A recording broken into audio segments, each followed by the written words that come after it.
How to Fix the Many Saints of Newark. This movie is a prequel to the HBO hit TV show The Sopranos, focusing mainly on show character Christopher Moltisanti's father, Dickie. A quick word, though, on critiquing a movie prequel of the most popular, critically acclaimed, and most beloved TV shows. You are allowed to love The Sopranos and be critical of The Many Saints of Newark. I am not a superfan. A superfan is someone who loves something about an entertainment media like a movie franchise, will watch everything new that comes out, and will never utter a critical word about it. I've read a few comments of people who were excited about this movie and really wanted to love it, but it slowly dawned on them that this just is not a good movie, and it made them feel bad, even embarrassed. There is a little cognitive dissonance to watching a prequel to The Sopranos. The Sopranos, of all things, and realizing that it sucks. How can this be? And that's from Sopranos fans. As far as people who have never seen the show, how did they react to the movie? I have to wonder what the movie even was supposed to be for them. For fans of the show, they wanted to see their favorite characters on screen again, their young selves, their origin stories, and they just didn't get it. For people who didn't know who Tony Soprano was, they got this uncharismatic, terribly acted character who kills his father, then his girlfriend, and sees his uncle in jail. What is the story arc of this character? Why is the audience even supposed to care what happens to him? Why is this even called a Sopranos film if the Sopranos are barely even characters in it? Another problem is when they are in the movie. Just look at this actor's best Saturday Night Live impression of Silvio. Fucking truck's not gonna unload itself. And when did Sal Bompensero have a smug, punchable face? And Uncle Junior's line, it isn't even funny, and it was supposed to be.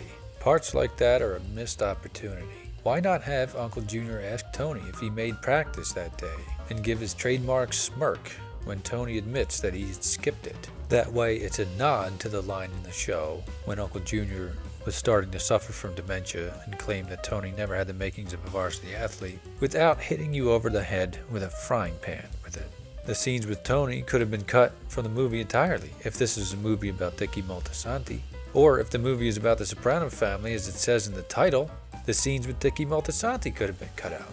The riot scenes and the unlikely partnership of the Italians and the black gangs and all of that could have been cut.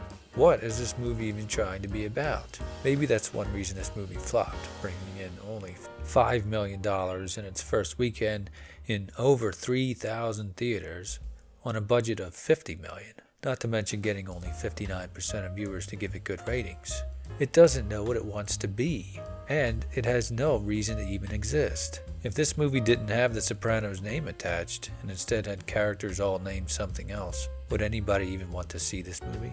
It was about the 60s and 70s riots and clashes between gangs, where nobody learns anything, the audience doesn't walk away from it with anything of value. In other words, who cares? But people did see it because of the Sopranos name, because they had hoped it would resemble, in some way, shape, or form, their favorite TV show, in style, spirit, anything that would even remind them of the show besides pointless fan service. Remember Satriali's? Remember Halston's? I know it's tough to compare a movie to something like The Sopranos, but it's called A Sopranos Story, and it's supposed to be about that world. They wanted you to compare it to the show, except it lacks what makes the show special. It has none of the depth, none of the psychoanalyzing, the dreams, the introspection after a near-death experience or a coma, which gave the characters depth compared to the one-dimensional SNL characters in this movie. In the end, it isn't the worst movie of the year, but it's boring and just, well, disappointing. I wanted to see what contributed to Tony's panic attacks, causing him to seek psychiatric help, the premise on which the whole TV show is based. I wanted to see young Tony start his life of crime, starting his own Mickey Mouse crew with Silvio, Ralphie, and Jackie Aprile by holding up Feach Lamanna's card game and other shenanigans. We didn't get to see what actually made Johnny Boy and Junior's reign so legendary. We got a lot more of that in the TV show's flashbacks. Speaking of those flashback scenes, why didn't we get these actors? Who all of them, every one, did a phenomenal job as the younger characters.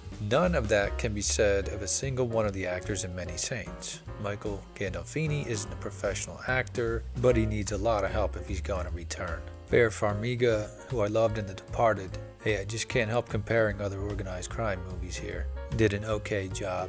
I like Ray Liotta as an actor, but why cast him twice? Some people were saying it was all in Dickie's head, but they really don't imply that. It's really just struggling to find a reason for the character and those scenes. Overall, I would have settled for any engaging story that made sense, a plot that wasn't all over the place, a movie that had a reason to exist, that could provide something of value to the viewer, and likable characters sympathetic to the audience who you can actually root for. Let's hope they do a full recast for the next movie. And when will that be? In an interview, show creator and producer David Chase seemed to hint that he wanted to do a sequel, but there doesn't seem to be much interest in it. If the movie bombs and never recoups its budget, there is little chance of a sequel, which is a shame because we can only imagine that it would focus more on young Tony, which is what this movie should have been about. They should have had it entirely on young Tony, in fact, with those who influenced him, of course, and his partners in crime, and his father's partners in crime. Casting James Gandolfini's son is a gimmick, pure and simple. He just wasn't ready to fill his father's shoes, and how can he be expected to? Plenty of actors could have, though. But I doubt they'll hear my concern here, and they'll just recast Michael if they do a sequel. Despite Many Saints' disappointing box office, Chase was given a deal with HBO, which is where a large portion of Many Saints viewers watch the movie. Whether that means a sequel to the prequel, or even a sequel to the show, which of course would answer one of TV's largest mysteries of what happened to Tony Soprano that day in Holston's restaurant, where the viewers were forever left in the dark, I would certainly settle for a made-for-TV Sopranos movie, somewhere between a show and the big screen, which this Many Saints story just wasn't cut out for. Ironically, because they seem reluctant to cut out most of it. Or instead of trying to be 3 or 4 things simultaneously, it could have been a mini-series with 3 or 4 hour long episodes each. So a sequel to the prequel is not an impossibility. Of course, the deal with HBO doesn't even necessarily have to involve The Sopranos at all, so we'll just have to see. But if it is about The Sopranos, can we please have a movie about Tony Soprano and not any of his distant cousins or uncles? Family is important, both mob family and regular family, as we know all too well watching the show, but we have to care about the central character. At some point, you have to give the audience what it wants to see. Many Saints alienates fans and gives nothing of value to newcomers, nothing to entice them to the Sopranos world, and not even a good, entertaining movie, despite the family names of some of the characters. That movie might be something, but let's not hype it to death like Many Saints was. In the end, if I was being honest, I'd say fixing Many Saints is to leave it on the shelf, pretend it never happened, and look forward to the next Sopranos movie or show, when we're not enjoying the real Sopranos. If I was being hopeful, I'd say the fixing could be done in the next movie, which of course I would look forward to and watch. And for that, I say to David Chase with love, better luck next time.